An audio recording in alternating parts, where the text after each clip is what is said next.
하나님 말씀은 시편 147편입니다. 함께 읽겠습니다. 할렐루야. 우리 하나님을 찬양하는 일이 선함이요 찬송하는 일이 아름답고 마땅하도다. 여호와께서 예루살렘을 세우시며 이스라엘의 흩어진 자들을 모으시며 상심한 자들을 고치시며 그들의 상처를 싸매시는도다. 그가 별들의 수효를 세시고 그것들을 다 이름대로 부르시는도다.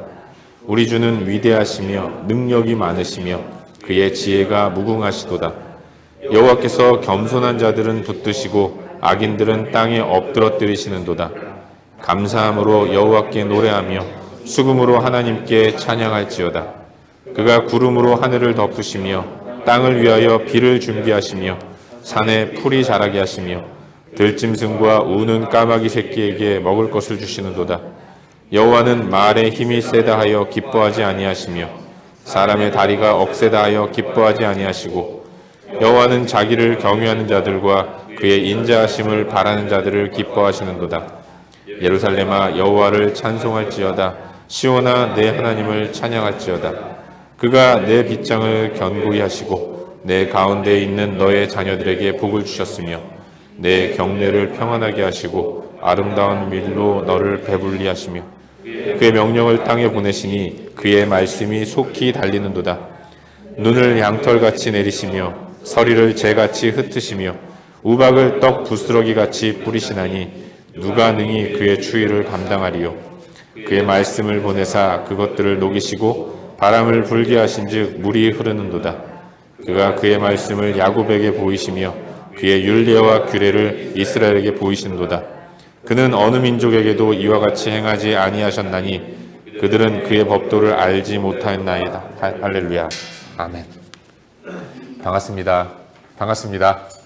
예, 오늘 날씨도 좋고 날도 따뜻하고 오늘 같은 날이 바로 귀하고 복된 날이 아닌가 그런 생각을 해보게 됩니다.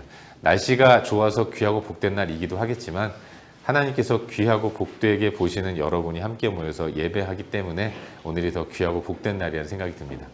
오늘 같은 날 은혜를 받아야 하지 않나 그런 생각을 해보게 돼요. 우리 옆에 있는 분하고 인사하죠. 이렇게 인사합시다. 은혜 받기 딱 좋은 날입니다. 시작. 은혜 받기 딱 좋은 날.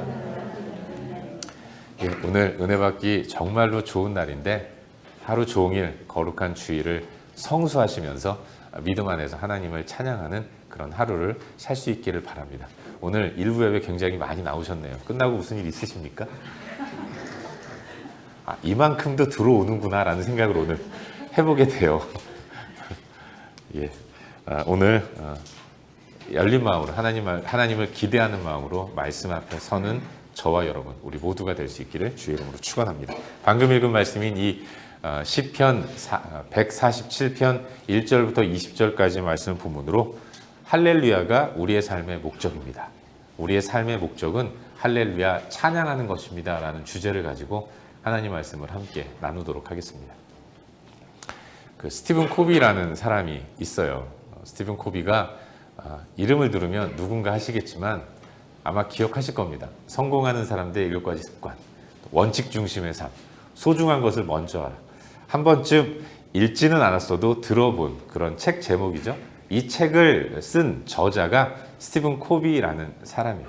근데 이 사람이 여러 책들을 통해서 읽는 독자들에게 전하고 싶은 자신의 주관, 메시지가 있는데 그게 굉장히 좀 성경적이 아닌가 그런 생각을 해보게 됩니다. 책을 하나하나 읽어보면서 발견하게 되는 것은 인간의 삶이라는 것은 모든 것들이 자연스럽게 이루어져야 한다라는 메시지를 담고 있다는 거예요. 자연의 흐름에 따라서 인생 무리하지 않고 자연의 흐름에 따라서 순리를 따라서 영리를 따라 역행하지 않고 자연의 이치를 거스르지 않는 삶을 살아야 한다. 이게 스티븐 코비가 책을 통해서 이야기하고 있는 것이죠. 여러분 정말 그렇습니다. 가장 자연스러운 게 가장 편한 것이고 가장 편한 것이 우리 삶에 가장 좋은 것이라는 사실을 우리는 기억해야 하는 거예요. 모든 것들이 가장 편한 대로 쓰임을 받고 움직여질 때 그 모든 것들이 편안하게 또 보는 사람들로 하여금 또 하는 사람들로 하여금 안정감을 갖게 만든다는 그런 생각을 해보게 되는 거죠. 무리해서 뭔가를 할 때 분명히 역작용이 일어나고 부작용이 생긴다는 것을 종종 발견하게 되는 거죠. 역행하지 않고 자연의 흐름에 따라서 흐르는 대로 따라가는 삶, 그것이 진정한 평안과 안정을 허락해 주는 삶의 모습이라는 것을 생각해 보게 돼요. 여러분, 뭔가가 만들어지면 만들어진 대로 쓰임을 받아야 합니다.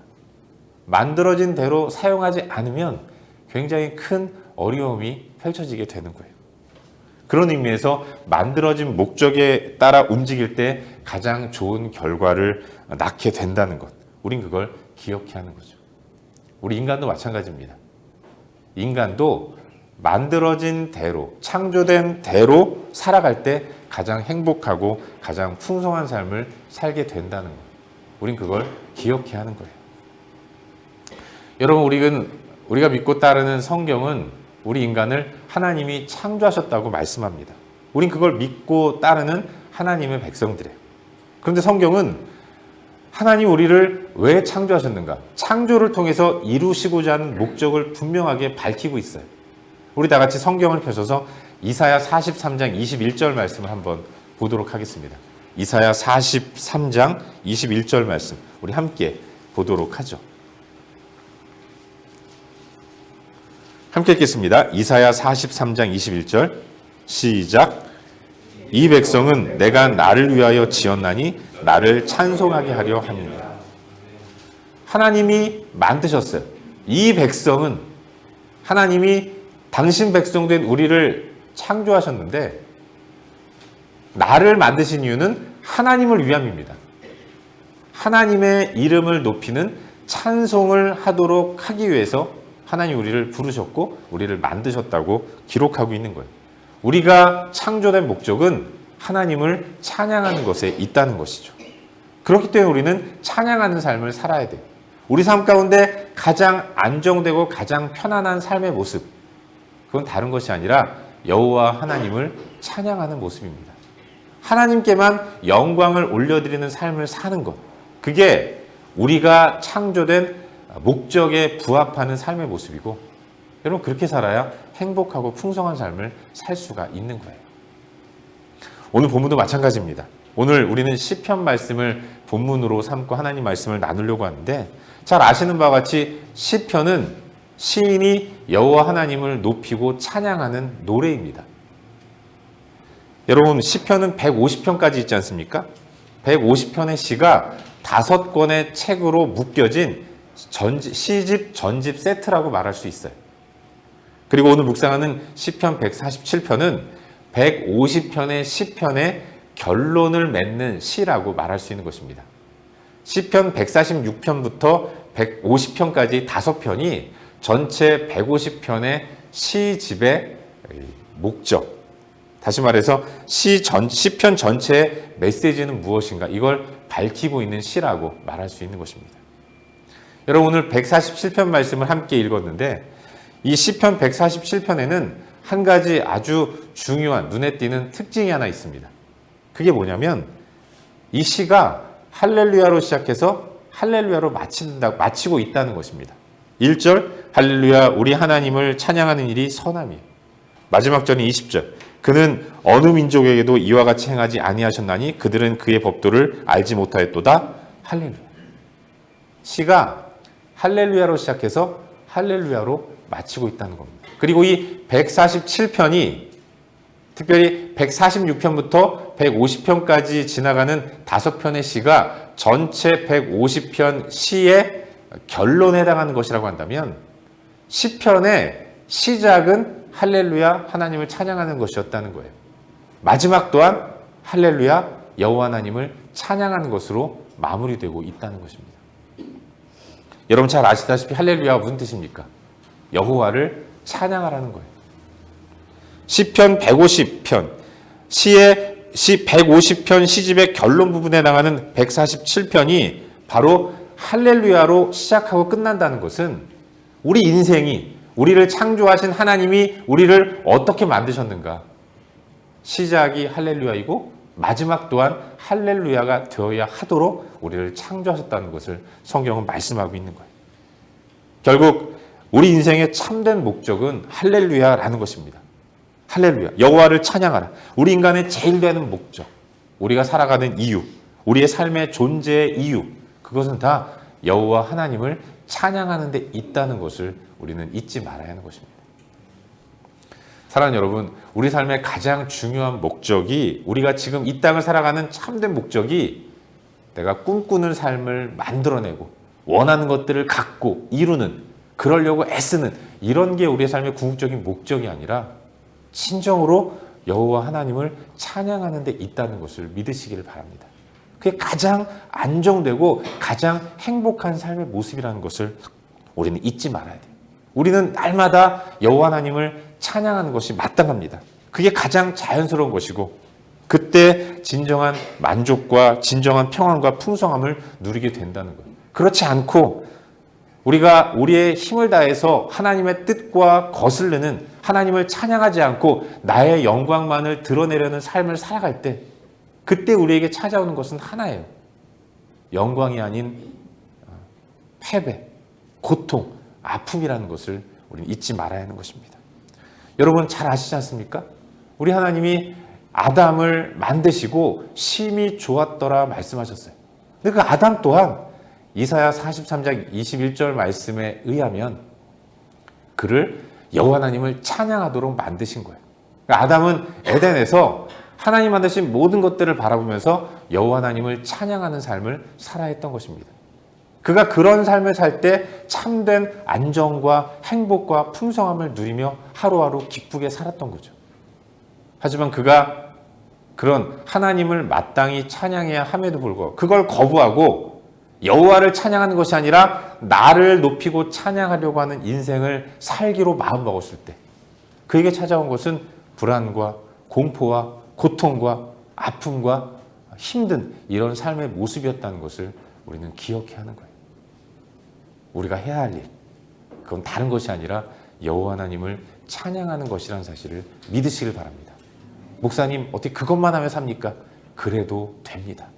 우리가 여호와 하나님을 온전히 높이면 하나님 우리 삶을 선하게 인도하시는 분이라는 것, 여러분 그걸 믿으시기를 바라요. 성경의 모든 내용들이 다 그와 같은 것을, 그 메시지를 담고 있다는 것입니다. 이 시대를 살아가는 모든 성도들에게 가장 사랑받는 성경 구절 가운데 하나가 마태복음 6장 33절 말씀입니다. 어떤 말씀입니까? 너희는 먼저 그의 나라와 그의 의를 구하라. 그리하면 이 모든 것을 너희에게 더하시리라. 이 땅을 살아가는 모든 성도들은 다 마태복음 6장 33절 말씀을 붙들고 이게 내 말씀이다 생각하면서 말씀을 사랑하면서 살아갑니다. 근데 그 말씀, 그 안에 들어가 있는 메시지가 그런 거예요. 너 할 일 딴 거 아니다. 나의 나라와 나의 의를 구하는 것. 그게 너의 일이다. 우리가 여러분 하나님의 나라와 하나님의 의를 구할 때요, 하나님은 우리의 그 구함을 들으시고 우리가 이 땅을 살아가면서 필요한 모든 것들을 충만하게 채워주시는 분이세요. 내가 내 노력을 가지고 그렇게 고통 가운데 힘들게 살아가는 것이 우리가 창조된 목적이 아니라 우리 하나님을 높여드리고 그 높여드리는 마음으로 하나님 명하시는 대로 순종하며 따라갈 때, 그때 우리는 하나님 허락하시는 이 모든 것들, 그걸 충만하게 받으면서 이 땅을 복되게 살아갈 수 있어요. 우리는 종종 하나님과 딜을 합니다. 내가 여호와 하나님의 이름을 높여드리고 그 나라와 그의 의를 구하면 하나님이 나에게 이 모든 것을 더해 주시겠다고 약속하셨으니까 이 약속을 근거로 이 모든 것 얻기 위해서 일부러 여호와 하나님의 이름을 높여드리고 하나님의 나라와 의를 구하는 삶을 살려고 하는 경우가 많이 있습니다. 하지만 여러분, 그건 결코 바람직한 모습이 아니에요. 우리 온 마음 다해서 우리의 할 유일한 일이 하나님의 나라와 의를 구하는 것이라면, 그래서 거기에 순종하며 살아갈 때, 그때 하나님은 순종하는 우리의 삶의 모습을 들으셔서 우리 가운데 필요한 모든 것, 이 모든 것들을 채워주시는 분이라는 것, 여러분 그걸 믿으시기를 바랍니다. 여러분, 우리 하나님은 우리에게 찬양을 요구하십니다. 근데 하나님은 무조건 찬양만 요구하시는 분이 아니라는 거예요. 하나님은 찬양할 이유를 우리에게 허락해 주시는 분이라는 것을 잊지 말아야 합니다. 하나님은 무조건 너는 나를 찬양해야 해, 이렇게 말씀하시는 분이 아니라 찬양하지 않고는 견딜 수 없을 만큼 풍성한 것들을 우리에게 제공해 주시는 분이라는 것입니다. 여러분, 아담은 에덴에서 찬양만 했어요. 여호와 이름을 찬양했습니다. 왜 그가 여호와 이름을 찬양만 했습니까? 에덴에는 풍성한 하나님의 것들이 아담에게 공급되었기 때문에 그런 거예요. 에덴에는 선악을 알게 하는 나무의 열매 한 그루 있었습니다. 그 주변에는 도처에 생명나무가 다 심겨져서 생명나무에 있는 열매를 따먹으면서 영원한 삶을 살 수 있었던 거죠. 하나님이 창조하신 아름다운 세계를 아담은 바라보면서 여호와 하나님의 이름을 찬양하지 않을 수 없었던 것입니다. 우리 하나님이 그러신 분이에요. 하나님 무조건 찬양하라 명령만 하시는 분이 아니라 우리로 하여금 찬양할 수 있는 여러 가지 이유들을 제공해 주시고, 그래서 우리가 머리로 숙이고 가슴으로 받아들이면서 하나님을 높이고 찬양하도록 우리의 삶을 인도하시는 분이십니다. 오늘 함께 나누는 시편 147편도 마찬가지예요. 여러분, 우리가 시를 공부하다 보면 시를 단락을 구분하는 걸 연이라고 하지 않습니까? 오늘 시편 147편도 세 연으로 구성되어 있다고 말할 수 있어요. 첫 번째 연은 1절부터 6절까지고요. 두 번째 연은 7절부터 11절까지입니다. 그리고 세 번째 연이 12절부터 20절까지 말씀이에요. 근데 여러분, 가만히 살펴보면 각 연의 시작은 찬양하라는 명령으로 시작됩니다. 찬양하라는 명령이 주어지고 그 다음에 왜 찬양해야 하는지 이유를 하나님은 설명해 주고 계신 것입니다. 여러분, 1절 보십시오. 찬양하라, 찬송하는 일이 아름답고 마땅하도다.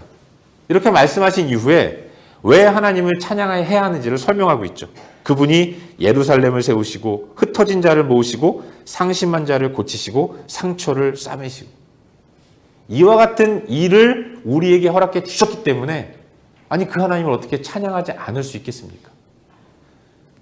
이 연의 시작인 7절을 보십시오. 감사함으로 노래하며 찬양할지어다. 찬양하라고 명령하세요. 그리고 나서 왜 그 하나님을 찬양해야 하는지 이유를 설명하고 있습니다. 왜냐하면 그분이 구름으로 하늘을 덮으시고 땅을 위해 비를 준비하시고 산에 풀이 자라게 하시고 들짐승과 까마귀 새끼에게 먹을 것을 주시고, 이와 같은 은혜를 베푸셨기 때문에 그 하나님을 경험한 사람은 찬양하지 않을 수 없는 그런 삶을 살게 된다고 노래하고 있는 거예요. 마지막 연인 12절도 그래요. 시인은 선포합니다. 예루살렘아 여호와를 찬송할지어다. 그리고 나서 또한 찬송해야 할 이유를 설명하죠. 왜냐하면 그분은 문빗장을 견고히 하시고 자녀들에게 복을 주시고 경내를 평안하게 하시고 밀로 배부르게 하시고, 이와 같이 당신의 백성들에게 반드시 여호와 하나님을 찬양해야 하는 이유를 먼저 제공하시고 그리고 나서 찬양하도록 명령하시는 분이 바로 우리 하나님이신 거예요. 그래서 마지막 결론이 그것인 것입니다. 할렐루야. 할렐루야, 여호와를 찬양하라. 하나님이 베푸신 은혜를 깊이 묵상하면 하나님의 그 은혜를 찬양하지 않을 수 없는 그런 삶을 살게 된다는 것을 믿으시길 바랍니다. 우리 삶도 마찬가지예요. 하나님 우리를 창조하셨습니다. 창조한 우리를 또한 하나님께서 택하셔서 당신 백성 삼아주셨어요. 우리가 하나님의 백성이라면 하나님 우리에게 찬송을 요구하십니다. 저에게도 여러분에게도 우리 모두에게 하나님이 찬송하는 삶을 살도록 명령하세요. 그 하나님은 무조건 찬송만 하라고 말씀하지 않으십니다. 기계적으로 아침에 일어나면 그냥 영혼을 담지 않고 하나님을 찬양합니다. 이런 찬양을 받기를 원하시는 분이 아니라 진정으로 내가 찬양하지 않을 수 없을 만큼 풍성한 은혜를 먼저 베풀어 주시는 분, 그분이 바로 우리의 하나님이신 거예요. 충분히 할렐루야 여호와 하나님을 찬양하는 이런 모습을 가질 수 있도록 매 순간 은혜를 베풀어 주시는 분이신 것입니다. 여러분, 우리 삶을 돌아보십시오. 지금껏 이 땅을 살아오면서 우리가 어떻게 지금 이 자리에서 하나님을 예배하고 찬양할 수 있는가? 하나님이 은혜를 베풀어 주셨기 때문에 그런 거예요. 저는 종종 아찔했던 순간들이 기억이 납니다. 가끔 그게 생각나면 너무 감사한 거예요. 야, 그때 그렇게 됐으면 어떻게 됐을까? 하나님이 정말로 결정적으로 나를 도와주셔서 참게 하시고 인내하게 하시고 그 위기 순간을 넘게 하셔서 오늘 내가 이렇게 목회도 하고 예배도 하고 또 이 땅의 삶을 살아가고 있구나.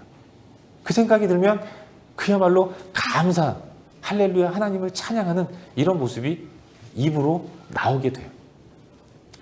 솔직히 죄송하지만 제가 좀 숫기가 없어서 제가 숫기가 없다 보니까 안 믿으시는데 저도 쑥스러움이 많거든요. 그래서 누군가에게 할렐루야 이런 인사를 잘 못해요. 근데 순간순간 제가 경험했던 아주 힘들고 어려운 일, 그게 정말 하나님 은혜 베푸셔서 그 위기를 넘겼구나 라는 생각이 들면 저절로 할렐루야 하나님을 찬양하게 되는 겁니다. 우리 하나님이 그런 분이라는 것을 믿으시길 바랍니다. 여러분, 하나님 우리에게 풍성하게 채워주시는 분이라는 사실을 믿으시길 바랍니다. 우린 종종 내가 지금 갖고 있지 못한 다른 사람의 손에 들려져 있는 것들을 바라보면서 부러워하고 왜 나에게는 그것이 없는가? 그 가운데서 불평과 불만을 가지는 경우가 많이 있습니다. 하지만 여러분, 그거 가지면 만족할까요? 안 그럴 것 같습니다. 그거 가지면 또 다른 것들이 눈에 들어오는 거죠. 갖기 전까지는 그것만 보여요. 근데 갖고 나면 또 다른 것들이 우리 눈에 들어오는 것입니다. 그래서 이 땅에서는 우리를 완벽하게 행복하게 만들어주는 것이 없는 것입니다. 그렇기 때문에 이 땅의 어떤 것들도 우리의 찬양을 받을 만한 것은 하나도 없다는 것을 우리는 알아야 하는 것입니다. 우리를 진정으로 풍성케 하시는 여호와 하나님, 그 하나님을 온전히 붙드는 그와 같은 삶을 살 수 있길 바랍니다. 우리 삶 속에서 나에게 주신 은혜와 복을 헤아리는 모습이 날마다 있을 수 있기를 바라요. 찬양 가사에도 있지 않습니까? 받은 복을 세어보아라. 크신 복을 내가 알리라. 주의 크신 복을 내가 알리라. 우리 하나님은 우리에게 날마다 은혜와 복을 허락하시는 좋으신 분이라는 사실을 기억하시고 바라기는 오늘 이번 한 주간 우리들의 삶이 주신 복을 헤아리는 가운데 아름다운 할렐루야 찬양의 노래가 우리 입술 가운데 끊이지 않을 수 있기를 주의 이름으로 축원합니다. 한 가지만 더 본문을 통해서 묵상하기를 바라는데 오늘 본문 가운데서 우리 다 같이 10절과 11절 두 구절 말씀을 함께 읽도록 하겠습니다. 10절과 11절 두 구절 말씀 함께 읽겠습니다. 시작. 여호와는 말의 힘이 세다 하여 기뻐하지 아니하시며 사람의 다리가 억세다 하여 기뻐하지 아니하시고 여호와는 자기를 경유하는 자들과 그의 인자하심을 바라는 자들을 기뻐하시는도다. 아멘. 여러분, 여기 말의 힘이 세다라는 그런 표현이 나오죠. 이건 말을 잘 타는 용사의 모습을 이야기합니다. 그리고 사람의 다리가 억세다. 이건 민첩하게 움직이는 용사의 모습을 표현하는 거예요. 말 잘 타고 민첩하게 움직이는, 이게 용사의 모습인 거죠. 근데 여러분, 하나님은 그런 용사, 말 잘 타고 민첩하게 움직이는 능력 있는 하나님은 그런 사람을 그런데 기뻐하시지 않는다라고 말씀하고 있다는 겁니다. 능력 있고 뛰어나고 훌륭한 멋진 용사의 위용, 모습, 하나님은 그걸 기뻐하시지 않는다고 말씀하세요. 이 말의 뜻은 하나님은 자기 백성들에게 그런 모습을 요구하시는 분이 아니라는 것을 의미하는 겁니다. 하나님 어떤 사람을 원하십니까? 11절 여호와는 자기를 경외하는 자들을 기뻐하신도다. 여호와의 인자하심을 바라는 자들을 기뻐하신도다. 하나님은 자기 백성에게 한 가지 요구하세요. 나 경외하고 나를 기뻐하는 삶을 살아라. 인간의 제일 되는 목적, 그것은 여호와 하나님을 영화롭게 하고 영원토록 그분을 즐거워하는 겁니다. 이것만 하나님은 자기 백성에게 요구하신다는 거예요. 그리고 그런 사람들을 통해서 오직 주님께만 시선을 고정하고 주님과의 관계가 가장 소중한 것임을 선포하는 가운데 그 주님만 붙들며 살아가는 사람, 그런 사람들을 통해서 하나님은 영광을 받으시는 분이라는 것. 여러분, 그걸 믿으시길 바랍니다. 우린 종종 착각하는 경우가 있는데 내가 잘 돼야 하나님이 영광을 받으신다고 생각하는 거예요. 물론 맞는 말이죠. 그런데 내가 잘 돼야 하나님 영광 받으신다고 생각하다 보니까 내가 잘 되기 위해서 하나님도 제끼고 세상의 방식과 동일한 모습으로 나 잘 되는 것에 혈안이 되어 있다는 것입니다. 돈 많이 벌어야 하나님 영광 받으시고 높은 위치에 올라야 하나님 영광 받으신다고 생각하는 거예요. 아니, 돈 많이 벌어야 교회 헌금도 하고 그래야 교회 일, 하나님 역사 많이 이루지 않겠습니까? 높은 자리에 올라야 법도 바꾸고 세상도 바꾸지 않겠습니까? 맞는 말이죠. 근데 여러분, 안타까운 것이 있습니다. 맞는 말인데 돈 많이 벌면 하나님을 떠나요. 높은 자리에 올라가면 더 이상 하나님 의지하지 않는 겁니다. 어느 순간 돈이 하나님이 되고 높은 위치가 하나님의 자리를 차지해서 더 이상 하나님을 의지하지도 않고 바라보지도 않는 것입니다. 여호와를 경외하는 모습은 사라지고 지금 가지고 있는 것들, 내 힘, 내 능력 어떻게 하면 더 많이 유지할 수 있을까? 여기에만 혈안이 되어 있는 이런 모습을 보이는 경우가 대단히 많이 있는 거죠. 우리 아이들도 마찬가지입니다. 우리는 아이들에게 축복하며 또 권면하지 않습니까? 아이가 공부 잘하고 좋은 직업 갖고 사회적인 영향력이 커지면 그러면 하나님이 영광을 받으실 거라고 얘기하면서 기도를 해줘도 주여 머리가 될지언정 꼬리가 되지 않게 해달라고 기도해요. 꼬리에 방점이 있는 게 아니라 머리에 방점이 있는 거죠. 하지만 여러분, 그렇게 높은 위치에 올라가면 제일 먼저 흔들리는 게 가치관이더라고요. 하지만 하나님은 당신의 자녀인 우리에게 그걸 요구하시는 것이 아닙니다. 용서의 위용, 이건 하나님이 필요에 따라서 만들어 주시겠다는 거예요. 하나님 용서가 필요하시면 우리를 용사로 만드셔서 그때 그 일을 하게 하시는 것입니다. 하나님이 순한 양과 같은 사람이 필요하다면 우리를 순한 양으로 만드셔서 그 일을 감당하게 하시는 거예요. 우리는 오직 여호와 하나님께만 집중하는 가운데 여일하게 항상 한결같은 모습으로 여호와 하나님을 경외하고 하나님을 의지하고 바라보는 모습, 그런 모습이 우리 가운데 있어야 할 줄로 믿습니다. 우리가 하나님의 영광을 위해 뭐라도 좀 하고 치열한 모습을 가지고 살아가는 것, 바람직한 모습입니다. 하지만 그러느라고 하나님과의 교제를 잃어버리게 된다면, 그렇게 열심히 사느라고 하나님과의 관계가 틀어지는지도 모르고 거기에만 몰두한다면 여러분, 그 하나님께서 기뻐하시는 모습이 아닌 거예요. 우리가 지난주까지 에베소서 말씀을 묵상하지 않았습니까? 사도 바울이 에베소 교회 교인들에게 보낸 편지가 에베소서인데, 에베소서는 이단과의 전투를 멋지게 벌인 훌륭한 교회라고 평가되는 그런 교회였습니다. 하지만 그 교회가 요한계시록 2장에 보시면 하나님께, 예수 그리스도께서 교회에 편지를 보내실 때 책망하고 계신다는 것을 발견하게 돼요. 왜 그들이 책망했습니까?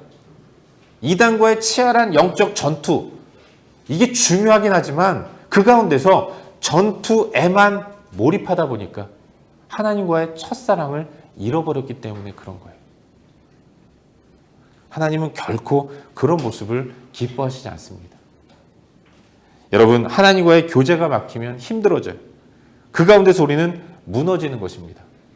무너진 하나님과의 교제를 먼저 회복하고 세우는 것, 여러분, 그게 하나님 백성으로서 우리가 가장 중요하게 여겨야 할 삶의 모습이라는 것, 여러분, 그걸 믿으시기를 바라요. 우리가 반드시 기억해야 할 것, 그것은 하나님은 우리가 뭘 했다고 해서 영광을 받으시고 뭘 하지 않았다고 해서 영광을 못 받으시는 분이 아니라는 사실입니다. 우리 하나님은요, 다 하나님 뜻 안에서 받으실 영광 다 받으십니다. 우리가 뭘 하지 않아도 하나님은 당신의 영광을 다 취하시고 받으시는 분이에요. 우리가 할 일은 괜히 하나님 걱정하지 마시고 우리 걱정하시면 좋겠어요. 하나님께 영광을 올려드리는 삶, 여기에 있어서 양보하지 말고 오직 하나님께만 주목하면서 여호와 하나님을 경외하고 그분을 기쁘시게 하는 삶에만 모든 초점을 맞추는 그런 삶을 살 수 있기를 바랍니다. 정말로 중요한 것은 하나님과의 관계입니다.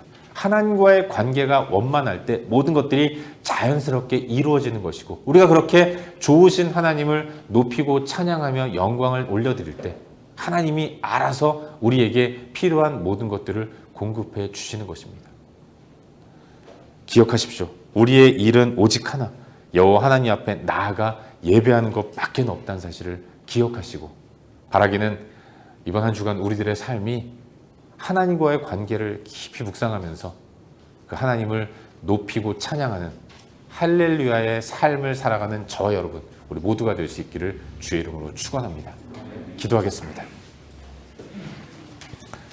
함께 기도할 때 주신 말씀 붙들고 기도하기를 바랍니다. 사랑하는 여러분, 하나님은 우리에게 많은 것들을 기대하지 않으세요. 오직 하나, 여호와 하나님을 붙들고 하나님을 경외하고 주의 이름을 높여드리는 것, 이것만 하나님은 원하십니다. 여러분, 솔직히 우리가 자녀에게 뭐 기대하는 거 있습니까?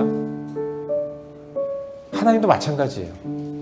그저 하나님 떠나지 않는 삶, 하나님 믿는 삶, 일평생 여호와 하나님을 떠나지 않고 하나님만을 높여드리는 삶, 하나님은 그걸 우리에게 요구하시는 분이십니다. 그 사랑의 하나님, 그 은혜 하나님을 날마다 묵상하면서 믿음으로 나아갈 수 있기를 바라요. 이 시간 기도합시다. 하나님, 내가 이번 한 주간 살아가면서 여호와 하나님을 높이는 삶을 살아갈 수 있도록 인도하여 주옵소서. 주를 높이게 하시고 주님과의 관계에만 온전히 집중하는 가운데 참된 예배의 삶을 살아갈 수 있도록 도와주시옵소서.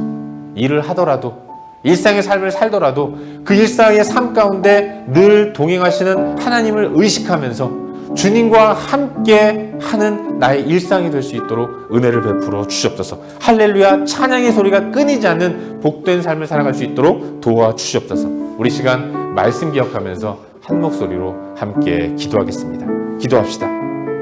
존귀하신 아버지 하나님, 주 예수를 믿는 믿음을 내 안에 충만하게 허락하시고 할렐루야 하나님을 찬양하는 노래가 끊이지 않는 삶을 살아갈 수 있도록 인도하시옵소서. 주님이 나에게 요구하시는 것 단 하나, 여호와를 경외하고 하나님을 기쁘시게 하는 삶인 것을 믿습니다. 하나님 영광을 드러내는 삶이 바로 하나님과 늘 함께 머무는 삶인 것을 고백합니다.